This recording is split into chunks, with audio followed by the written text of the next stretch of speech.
But tonight we're going to repair the frame on the fish tank. I went to the fish store and ordered a new frame top. So this piece was very cheap. It was under $20.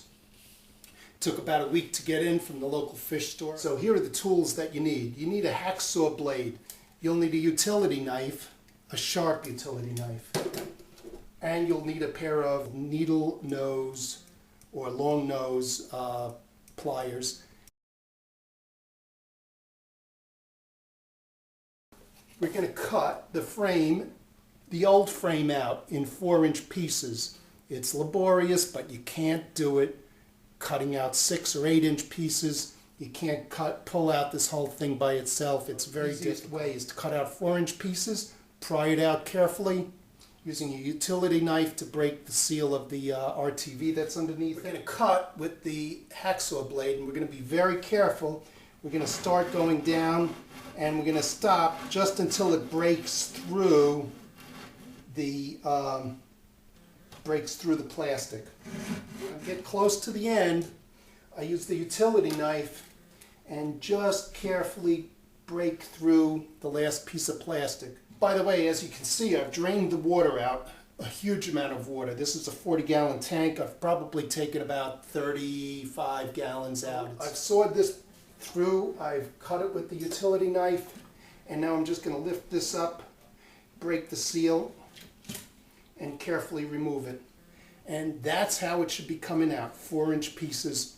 Try more, and you're going to definitely break the glass of the tank. Now, when you're sawing, you have to be very careful that you don't cut into the glass, because when you cut into the glass, you're going to weaken the glass, and you increase the probability that this glass is going to break. Patience and attention to detail is what's going to get you through this the best way. Cut this through. It's just about through.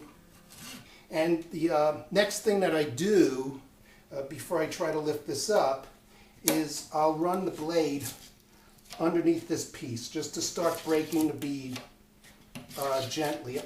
And I use the opposite, the non-cutting side of the hacksaw blade, just so that it doesn't rub up against the glass of the fish tank. I do this both on the outside and the inside. No glass was broken in the removal of the frame, which is good. Now we're going to take a sharp blade, and we're going to carefully peel away all of the silicone that was holding the old frame in, because we're going to re-silicone it.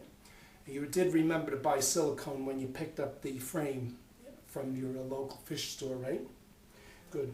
Okay, I've cleaned it all up with the razor blade, gotten all the excess silicone off. Now I'm going to just pre-fit the frame. Fits pretty good. So the next step is we're going to get some isopropyl alcohol and just clean the top edge of it where the new silicone is going to go. So let's do that. Okay, I've cleaned it up with isopropyl alcohol. Now I've got my aquarium sealant. Now this is regular 100% clear silicone. I chose to buy it at the aquarium store. I'm going to run a bead of it around the top of the frame. I'm going to go around and carefully inspect the where I've put it to make sure I didn't leave any gaps or it didn't thin out in places. Now we're just going to carefully place the frame over the tank, and we're going to press down firmly on 4 corners and along the perimeter of the frame to make sure that we get good adhesion with the silicone sealant. So we've cut out the old frame 4 inches at a time. We cleaned the fish tank, put a couple of beads of silicone along the frame, and refit the frame over the glass. So now we're just going to let it set up, and there we go. The new frame is on, and the lid is on, the pump is running, aerator. I just turned it off for during this show, but we'll put that back on and we'll be up and running again. Fish look happy. Tank looks clean. What more could any aquarium nut ask for? Thanks for watching.